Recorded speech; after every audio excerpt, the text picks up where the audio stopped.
It's worked so far, but we're not out yet. I wanna know what you're thinking. There are some things you can't hide. I wanna know what you're feeling.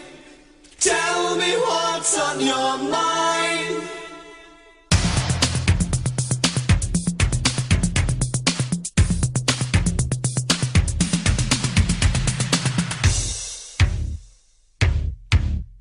Pure energy.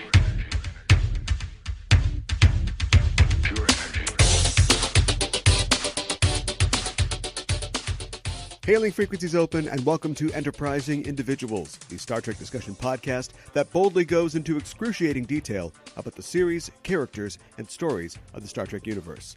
I'm your host, Aaron Coker, a.k.a. Caliban, and here's some advice. If you can't spot the Shrulk in your first half hour at a Fizbin table, then you are the Shrulk.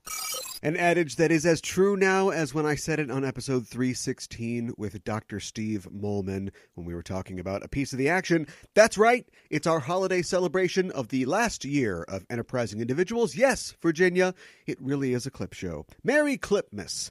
And like any good holiday special, I'll be joined by a cavalcade of stars. Just imagine that they're all conveniently coming to visit me on the same day, sequentially even, at my Yule log-lit winter cabin, and we're singing Little Drummer Boy or whatever. All the highlights you hear on today's show come from previous episodes from the 2018 season of Enterprising Individuals, and if you hear something that you don't remember, you can always check out our back episodes in our show feed or at enterprisingindividuals.com. We know for a fact that Christmas still exists in the world of Star Trek, mostly because of Data playing Scrooge in the holodeck and Captain Picard playing, actually, Bob Cratchit in that weird Charles Dickens universe that he goes to in Generations. Also, there's like a conspicuous amount of Christmas references in Voyager, like half a dozen times they're talking about Christmas for some reason. Well, anyway, whatever you believe and whichever quadrant of the galaxy you're in, the holiday season is a time to reflect on the year gone by, and that's what we're doing today, so stay tuned. We've also got some interesting news from the real-life world of Trek, and we've got a few stocking stuffers in the way of future announcements for this show, so let's take a page from our supplemental show format and get this thing underway. As we talk about nearly every week on the show, the world of Trek is busier than ever. A Picard show's in development, as well as a rumored Georgiou show, and of course the Con miniseries is ready and waiting for approval. And the little show that started it all is still going strong. Star Trek Discovery is scheduled to return to CBS All Access on January 17th of next year, but when it arrives, it'll bring something a little extra with it. William Shatner, OG Captain, and Anson Mount, the man playing the man who directly preceded Kirk as Captain of the Enterprise, were both in Ticonderoga, New York last week at the Star Trek Original Series set tour, and they posed for pictures on the set, and they met with fans, and they signed autographs. Shatner was there to promote his new Christmas album, and Mount was there to plug, of course, his appearance in the upcoming Discovery Season 2. But he also brought a surprise announcement with him. Season 2 was originally planned to be 13 episodes, but would now consist of 14 episodes, an extra bonus one. This is a similar situation to the first season of Discovery. They had announced initially that it was going to be 13 episodes, and they eventually made it into 15. So presumably Mount has first-hand knowledge of this extension as he's part of the cast, and it might be a slight spoiler that he makes it to the end of the season, but it's Trek, who can say? CBS confirmed the extension of the Season 2 with the release of a new trailer and some key art for Discovery. And let's talk this trailer. If you haven't seen it, you can see it on CBS All Access or on YouTube, of course. How much money does this show actually cost? Because every part of it looks amazing.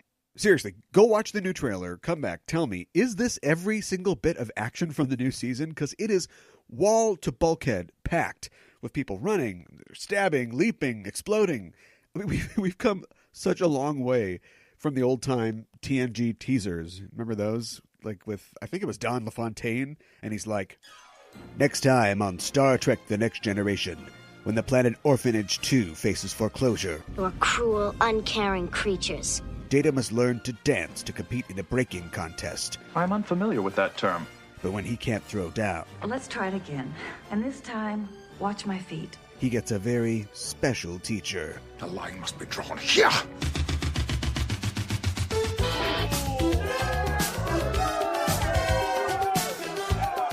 Captain Picard is my man. We'll return, of course, for the new season of Star Trek Discovery on January 17th with a new episode of Discoverage, our live Discovery recap show. Every Thursday night in 2019, we'll go live just a few minutes after Discovery airs on CBS All Access. I, my co-host Ella Pearson, and a special guest will talk about what happened on the show and what we think will happen in future episodes. And by the way, we haven't been sleeping on the short treks. We've already covered the first 3 on Discoverage, and the 4th, The Escape Artist, starring Rainn Wilson, premieres on January 3rd, and we'll be there to cover it at 9 p.m. Central Time or thereabouts. You can find our previous Discoverage episodes in our show feed if you're still catching up. But hurry, Discovery returns soon, and so does our coverage on Discoverage. Join us. Enough. Let's open our presents that I am re-gifting to you, some of the best moments from this year. Let's start it off with a bang. On episode 3-2, I spoke with David R. George III about the brilliant DS9 episode Duet. Our discussion on the Cardassians became an exploration of Trek's sometimes shortcomings when using racial metaphor in storytelling. You know, it's interesting. All of this sort of invokes the kind of the best of Star Trek and not the opposite of the best of Star Trek, not the worst of Star Trek, but a sort of a kind of a catch-22, which you also mentioned earlier, in that Star Trek often espouses these ideas of inclusiveness and not being prejudiced in any way, not judging an individual by the not judging an entire race by one series of traits. And yet what Star Trek does necessarily has to do as a show. I mean, it's introducing alien races all of the time. Right. And sometimes recurring alien races like the Romulans and Klingons initially, and then the Cardassians and Deep Space Nine. They actually do typically paint the entire race with one brush because they have to in order to demonstrate who these people are, to give the audience a frame of reference. I mean, you know, I did do the one episode of Voyager. The general rule of thumb in creating a race, the shorthand for it was, if you're going to create a new race or new civilization or whatever in Star Trek that we haven't seen before, you can do it with 2 rooms and 4 guys. Right. Right? I mean, that, because there are practical considerations. You know, there's budget, there's time to make the sets, all of this. So you're gonna write an episode that has a new civilization in it. You can show that civilization with 2 rooms and 4 guys. Right. But the thing is, so all Klingons are belligerent and all Romulans are sneaky and are initially at least. I mean, the Klingons sort of metamorphosed into what the Romulans were, right. You know, with the honor and all of that in Next Generation. But so again, they're creating what seem to be monolithic societies, just as a shorthand for being able to include them and use these particular traits to explore the human condition. Right. So it's kind of, like you say, a catch-22. It's a weird thing. So I know that you say the Cardassians aren't supposed to stand in for anybody, and that's kind of a good thing. Oh, yeah. Because you can use them to search out, you know, what you want to talk about from many aspects of humanity, which of course is what all Star Trek is an exploration of the human condition. At least I think that's what it is when it's at its best. Yeah. On episode 3-4, I spoke with author David Mack about The Schizoid Man and how it relates to other data-centric episodes like The Measure of a Man. Measure of a Man is a great episode. And again, that's an interesting one in that it connects back to what we're talking about here with The Schizoid Man, in that this is also one of those early episodes that addresses the question of what are Data's rights as a sentient being. Yeah. That's one of the arguments that Picard makes. Once they've determined that it is Ira Graves hijacking Data's body, and Graves is trying to justify what he's done by saying, what does it matter? Data's not human. He's only viewing Data as a machine that emulates human behavior, not as an actual thinking being that deserves to be treated with respect. Yeah. And Picard, even here, is making the argument he is a sentient thinking being and you do not have the right to take his life and steal it for yourself. Yeah. And it's only when this point is finally made to Graves, and Graves sees that he's hurt Kareen by mistake because he doesn't know how to control this body, that he's let his anger get away from him and he's, injured multiple people, including Captain Picard and Chief Engineer LaForge. It's only at that point where he realizes that he has become unhinged, that he's willing to give up Data's body and go forward with his original plan. Yeah. But it's interesting that, this is one of those first episodes to raise the notion of, is Data capable of possessing a soul despite being synthetic? And the fact that Graves is able to exist in his form, but then is nothing more than raw information once he goes into the ship's computer, actually supports Data's case. Dr. David A. Banks joined me on episode 3.5 to talk about the Voyager Conspiracy and how Voyager attacks typical Trek storytelling from a unique perspective, and how 7 of 9 is at the center of that. Voyager tends to be a mixed bag thematically, I think. I mean, in its run, the show's without question, it's proudly feminist. It also touches on complex themes like the nature of identity, artificial intelligence, reproductive rights, the perils of interfering in other cultures. But I don't think anybody would hold Voyager up as being a real laboratory for social issues. It tends to be seen as the one with the bioneural gel packs and the chick in the bodysuit. Yeah. I'm of two minds of this, because like on the one hand, the thing that I always, when people are like, Voyager's really your favorite, like why? And my go-to is one, I'm a child of the 90s, and that's just like what I latched onto. So like, there's a bias, there's just an inherent bias there. You can't get rid of it. The other one is that I love the idea that a Voyager, that you how do you, and to what extent do you maintain the morals of your society absent all of the structures that continually impose those values, right? So Jane, which sometimes comes off as, like these really cheeseball scenes where, Kate Mulgrew is, having to constantly say over and over again, we are a federation, we are, we're Starfleet, and we don't do that thing or X or Y thing, the easy way out, and so that's why we have to do this really complicated thing. Usually, it's a story tool to explain why are we all doing this really complicated, confusing thing, when the obvious answer is just, just go away, right? Just leave, right, or something like that. But then on the other hand, Jerry Ryan, 7 of 9, is on the one hand sort of like obviously meant to be sex appeal, but she's also like this amazing character to talk about neuroatypicality, right? Understanding human emotion. She's sort of a Data figure, but a little bit more social, right? Because with Spock or Data, though they like sort of never had a chance to be human, whereas with 7 of 9, like there really does seem to be a possibility that she could regain humanity, right?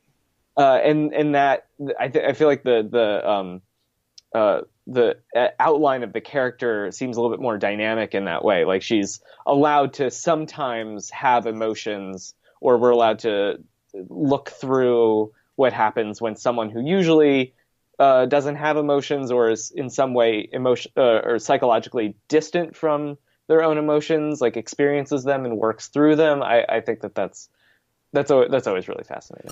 Pete the Retailer joined me on episode 3.7 to talk about the Galileo 7, the amazing gravy of Star Trek teamwork, and how Trek sometimes resembles The Office in space. And the director takes pains to get a reaction from the rest of the crew in those scenes. Like you push right in on McCoy or on Boma, and they're all given that like, ugh, this guy kind of look. They're all getting pretty fed up with Spock. Right. Except for, I love that Scotty's just kind of doing his business the whole time. Scotty is, he barely knows where he is. He's in his element. He's just totally like in the zone, and right.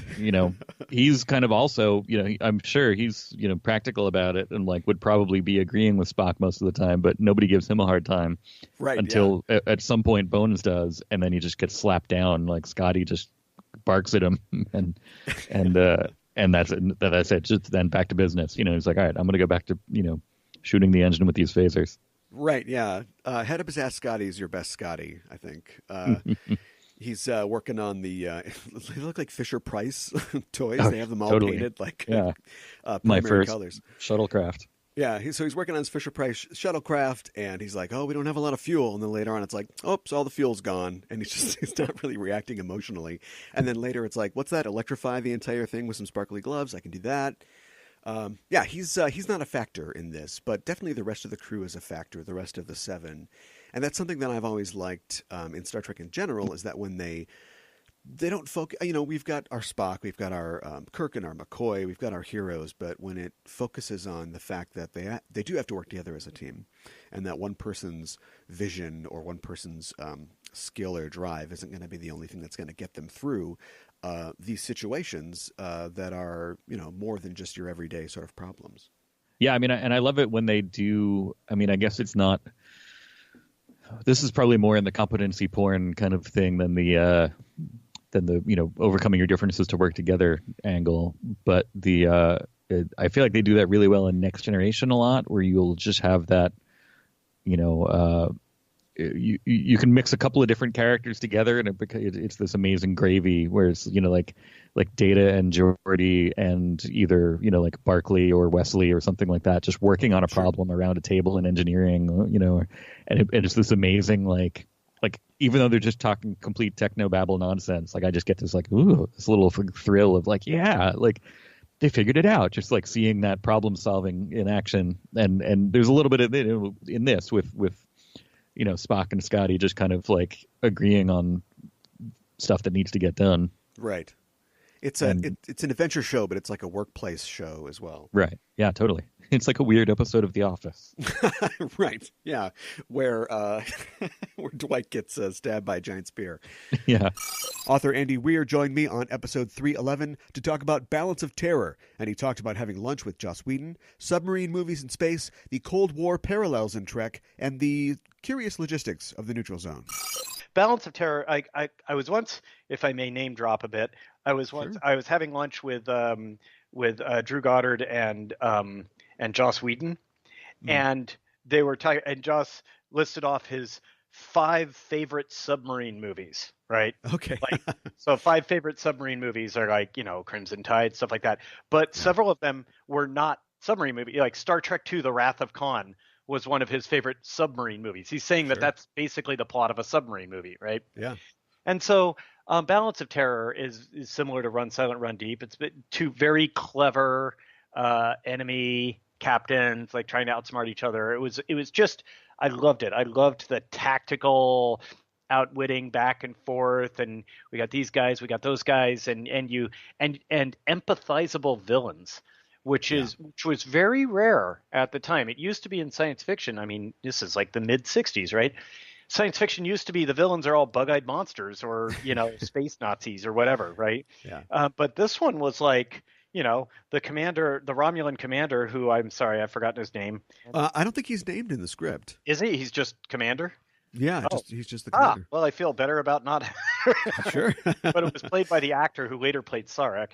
Yeah. And, he was a dignified man who didn't really like the stuff that he was doing, but he's a soldier and he's obeying orders. And I mean, Star Trek is definitely has super heavy handed Cold War metaphors all throughout it. Right. And this was no different, but, I don't know. I thought there was a lot of unique stuff in there that I had never seen before in science fiction. Yeah, and there's a lot of things that are new to the series in this episode as well. Yeah, like the Romulans. Yeah, exactly. The neutral zone also for that episode. Yeah. In that episode, the neutral zone makes sense. It's basically a no-fly zone, right? It's like a DMZ between 2, empires. But then later on in the Star Trek mythos, the neutral zone just became this magical place where if you go into it, you're at war with the Romulans, right? And I'm like, well, hang on a minute. If you go into it and you get attacked by Romulans, you could say okay, you're in the neutral zone too. Yeah. Isn't that just as bad? On episode 313, I talked with Robin D. Laws about the conscience of the king, its Shakespearean elements, and how the specter of the Holocaust addressed in the episode was very fresh for the audience of the 1960s. Shakespeare will often feature cross-cutting in his plays between scenes, like we're having fun at a party, and then suddenly be cut to Don John, and he's sulking with his henchmen, and he's talking about how evil he is. But in this case, you've got Spock trying to work out what's going on with Kirk. Right, he's sort of become Rosencrantz and Guildenstern, assigned to find out what's up with Hamlet. Yeah, and to continue that metaphor, I love that McCoy in this case is pretty much just a Falstaff type. Like, we know that McCoy likes a tipple, but he spends like half the episode just like knocking him back and just kind of throwing insults at Spock. Yes, like we say, it's all a little off model. And I guess to get to the actual meaning and moral consciousness of the episode, I guess the implication is because this is based on Kirk's desire to track down a horrible war criminal who sort of exemplifies the idea. Often in Trek, you get the sense that the moment of optimism, the sort of Kennedy-esque Camelot that is reflected in Trek, was the result of a terrible dark age that has just happened. And that's something, of course, that you see in the Khan episode and in the movie. And you see it again here, where there's a presumably Federation governor of a colony who went crazy and succumbed to personal eugenic theories. Right. And, of course, what that evokes is the Holocaust. So, and this is happening on an episode that is just, 21 years after the discovery of Auschwitz and Treblinka, and it's something that the contemporary audience does not need filled in for them. Yeah. What is really being referred to here. And so we're kind of joking and nitpicking at some of the logic errors in the script, but if the idea is that Kirk has become so obsessive that he is breaking protocol and willing to toy with this girl's heart and cutting out Spock and McCoy in order to sort of be a solitary noir hero, just like all the noir films do, they refer back to the horrors of World War II and about the difficulties of reassimilating back into civilian life after having seen all the darkness. Here you're seeing Kirk, who in this version was part of the Earth forces, who showed up to catch Kodos. Whether that's supposed to be the Federation or not, it's unclear. There may be another reference to the fact that that things were different, at the beginning of his career. Right. That this is what has sent him down this obsessive path, is that he basically Kirk, Mark Hamill at the end of Sam Fuller's The Big Red One, he showed up at Auschwitz, right? He was in Treblinka. He saw the horror of that. He saw all of the bodies. Yeah. And so that this is his, post-genocide stress disorder. The Way of the Warrior was the subject of my discussion with Una McCormick on episode 314, but we detoured into the greatness and cynicism of Blake Seven, how Blake Seven creator Terry Nation was something of an anti-Roddenberry, and how Friday night in college sometimes means a hot date with Trek on VHS. So it has a lot that I find really commendable, this sort of sharpness. It's very, very cynical. It's very bleak. And it was created by Terry Nation, who I think of as sort of the anti-Roddenberry, because that show, of course, Survivors 2, they're a lot like DS9 in that they have no problem telling incredibly discouraging stories about societies and what societies do to other people. Yeah, Survivors is a really good show, and because it's set in the, it's set contemporary to transmission. It doesn't have that, you're not looking at dodgy special effects in the same. It's a very, very good program, Survivors. Mm-hmm. So there's a really quite dark worldview to Blake Seven in particular, that sort of edges into nihilism in a way, and maybe that's a very British thing. I think so. I don't know whether that doesn't carry as well. There's no utopia in Blake Seven. There really is. At all. There's no salvation, no redemption, apart from the episode called Redemption. And having been a Blake Seven fan from a young age, it's got to be insane that you're now writing Big Finish scripts for the original actors. Oh my goodness, I cannot tell you how exciting this is. I think if people listening to this, if they imagine a situation where they wrote something and those lines were delivered by William Shatner. That's the kind of thing that has happened to me. I've had my lines delivered by Paul Darrow, who's the sort of anti-hero of Blake Seven. Right. can't believe my luck. I think of 8-year-old me, and I just want to nudge her and go, do you know, it's all right. You keep on staying at home on a Friday night and watching those videos, because it will pay off, and you won't enjoy yourself in those nightclubs anyway. You'll just have a miserable time. So stay at home and do all this work, and it does pay off. It really, dream come true. So much fun, and I'm really lucky to get to do it. That's amazing. I had writer and producer Eric Stillwell on episode 315 to talk about his Voyager episode Prime Factors, but we took a welcome detour into the talk of his stories about his many years working on the production side of Trek, including working for Harv Bennett, being accused of stealing props from the set of Star Trek V, knowing the salaries of all the cast members on TNG, being accused of stealing scripts, basically all the dangers that come from being a fan of Trek while working on Trek. I've always felt like that's the thing that turns people off if you're too obsessive as a fan.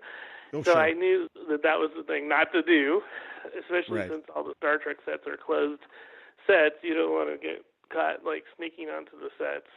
Right. Yeah. And there were issues over the years where there were other producers who were far more suspicious of people. So like Harv Bennett and I somehow got off on the wrong foot, and there was a point during the years when I was working on Next Generation when they were doing like one of the Star Trek films. I think it was Star Trek V, and someone actually broke into the studio on the weekend and stole some of the costumes and the captain's chair off the bridge of the Enterprise for Star Trek V. And on Monday morning, because I heard about the report over the weekend, it was in the news, but on Monday morning I came into the office and Gene Roddenberry's assistant said to me, "Hey, Eric, Harv Bennett's office was calling about you. They were wondering if you still worked here." And I'm like, "What? Why were they looking for me?" But they were also asking about Richard Arnold. So basically they were inquiring about all the people who were fans. Okay, I see. Who happened to work on the lot. And it was so, like, irritating to me that I immediately went over to David Livingston, who was our production manager, and I'm like, David, Harv Bennett's office is trying to accuse me of stealing their stuff. Where am I going to put a captain's chair? Yeah. And anyway, David's like, just calm down, don't worry about it. But the thing was, at the time, people were always coming up to me, like even members of the crew, like the prop masters and stuff, and they'd be like, "Hey, Eric, how much could you get for this phaser at a Star Trek?" I'm like, I have no idea. I don't sell props at Star Trek conventions. So there was just a very, in the first season of Star Trek Next Generation especially, there was a super, super high sensitivity to security of the content, and the show, started off, the first season and the second season were a little bit rocky in terms of not knowing for sure if the show was going to be successful in the long run. Yeah. So they were super sensitive, like especially Rick Berman, about how things operated around there. And at one point in time, I had been approached by Majel Barrett Roddenberry to help her out with her Lincoln Enterprises fan club newsletter. Oh, sure, yeah. And so I helped edit like one issue of her newsletter with an interview with Denise Crosby, and Rick found out about that and like blew a gasket and was like, "What are you doing? You can't be doing this." I'm like, "But the executive producer's wife asked me to do. You can't do this. It's a conflict of interest." I'm like, "I just don't understand, but I won't do it anymore if that's what you want." So there was always some crazy stuff going on like that, especially during the first year when I was a production assistant. Yeah. Like there was another, I could tell you all these stories. Do you want to hear them? Yeah, please. I mean, there was this one time, like the PAs were always being asked to make photocopies of sensitive documents, and so we were always told, be very careful, like if you're making copies of the budget or whatever, not to throw things into the trash that someone might pick out of the garbage.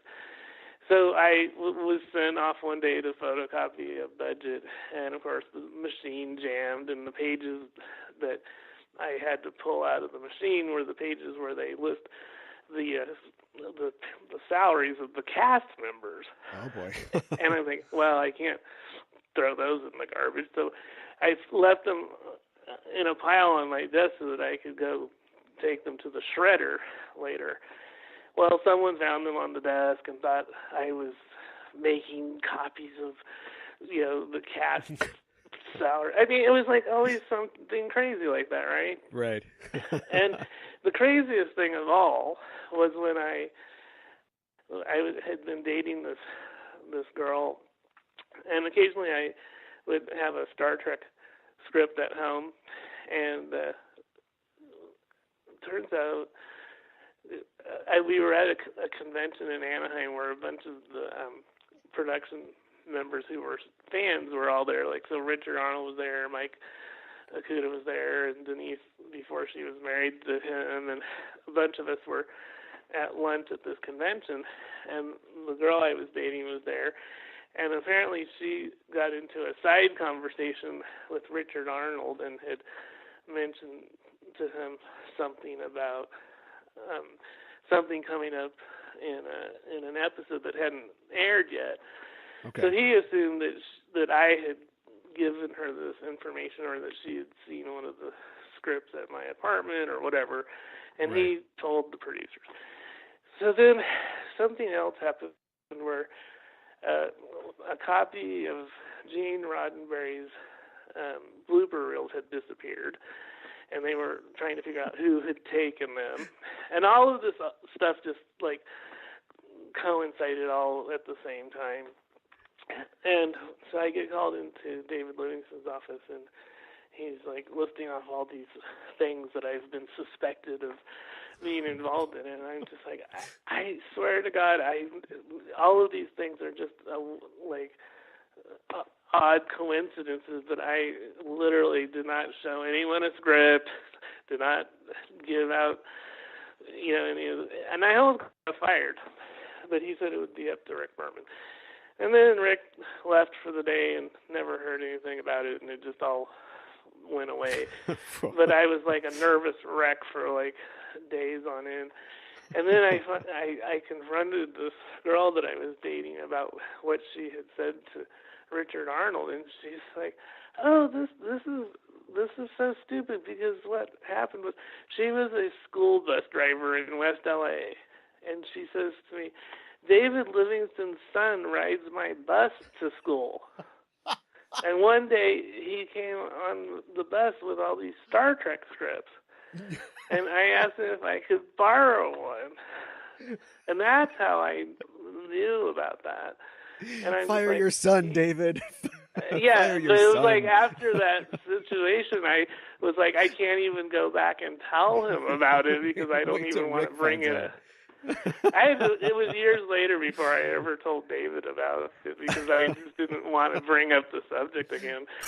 And finally, we reported earlier this year on the availability of a very unique real estate property related to the Trek universe, and I wouldn't want you to miss out on it, so listen to this. Are you looking for Euro-style contemporary home living in a house not obliterated by the Husnak? This beautiful home will have you saying, "It must be some kind of illusion." This gated Malibu estate was designed by Ellis Gelman and appeared in the Star Trek The Next Generation episode, The Survivors. It features high ceilings, a spa-like bath, and ample closet space. Non-functioning phaser rifles included, but you won't need that. You've got the planet all to yourselves. Enjoy 2 acres of lavender and rose garden, bamboo flooring, an abundance of natural light, and a chef-inspired kitchen with a double oven and beautiful emerald stone countertops that'll have you saying, "Good tea. Nice house." Hello, I'm Kevin Uxbridge. You don't understand the scope of this deal. This isn't just the best house in Malibu or in California or on the planet Earth. It's the best of them all all houses everywhere, are 4 beds and 3.5 baths and 10 car parking with detached guest unit worth $6 million. There is no law for how good a deal this is. Closing costs covered if you're not a hoosnock. What a great collection of guests and a great year on the show. And this didn't even include the many fascinating discussions I had with authors, fans, and experts on our supplemental shows about Star Trek and the real-life issues that Trek explores. All of our shows from this season and seasons past are available in our show feed or at enterprisingindividuals.com. We also post them on our Facebook page. And speaking of Facebook, we'd love it if you'd join us on Facebook in our Star Trek discussion group, Enterprising Interlocutions, where we go a little deeper into the episodes and topics discussed on the show. Go to Facebook and search for Enterprising Interlocutions or Enterprising Individuals and follow us today. And look us up on Twitter at EISTPOD. Be part of the conversation. If you've enjoyed this year of Enterprising Individuals, why not consider going all the way, becoming a crew member of the show? You can find our Patreon at patreon.com/EISTpod, and crew members receive even more content, like my DS9 rewatch recaps, live episodes, like our episode with Melinda Snodgrass about Measure of a Man. We've got episode commentaries and more. Just go to patreon.com/EISTpod to join the show. I hope you're nearly done with your holiday shopping. If you're not, I can absolutely sympathize. If you're shopping on Amazon, consider clicking through our Amazon banner at enterprisingindividuals.com or use the Amazon links that we provide in our show notes. When you click through to Amazon using our banner or links, a percentage of anything you purchase on Amazon comes back to us at no extra cost to you, and that little bit helps keep the Warp Core lit here. It's a great way to support the show doing something you're already doing, shopping on Amazon. You can also bookmark our banner so you can reach Amazon in one click and support the show all at the same time. And if you're stumped for gifty ideas, why not hit up our Teepublic store at teepublic.com/user/justenoughtrope. That's our parent network. We've got Trek-themed shirts featuring original designs and art by comic artist Andrew Blakeborough. There's posters, stickers, phone cases, and more, and there's a holiday promotion running right now. Everything on our store is 30% off. So get Trek swag for yourself and friends and family, and you can help support this show. And as always, anything you contribute to the show will be appreciated and will help keep us flying. Thanks. So that's our show and our season for 2018. As your captain, I'd like to say what an ongoing pleasure it has been serving with you. I'm continually amazed by the caliber of people that want to talk to me about my favorite series, and I'm humbled by the support and the positive feedback that I get from you, the audience. I do this for you, and I can do it because of you, and we're going to keep sailing right into 2019. The show's going on a short break as we get ready for Season 4 coming up next year, and it's already shaping up to be another great year for the show. We've got returning guests, we've got plenty of new guests, we've got new episodes of Trek to talk about, and new worlds to discover. And I'll be giving sneak peeks to our crew members on patreon.com/EISTpod of what's in store for next year. We don't have a firm return date just yet, but stay tuned for updates. We plan to be back in late January, maybe early February, depending on how things shake out. But fear not, we are not going totally radio silent. We will return, of course, with more Discovery coverage on Discoverage, our Discovery recap show. We're covering the last short trek on January 3rd, and we'll be back when Discovery Season 2 starts on January 17th with our live recaps every Thursday, new night, Thursday nights. So join Ella and I as we explore Season 2 of Star Trek Discovery. Follow us on Twitter and Facebook at EISTpod to get notifications about when we're going live with Discoverage, and also keep in touch with us while the show's on leave. Keep that channel open so you don't miss a thing. Well, that's it for Season 3. I'm dimming the warp core to low power, I'm switching my Android off, and I'm going to get my saddle. I hope nobody tries to die hard the ship while we're in dry dock. Thanks again for joining me, and thanks again so much for your support, and a very happy holidays to you and yours, however you celebrate the season. We're signing off until the next mission. Hailing frequencies closed.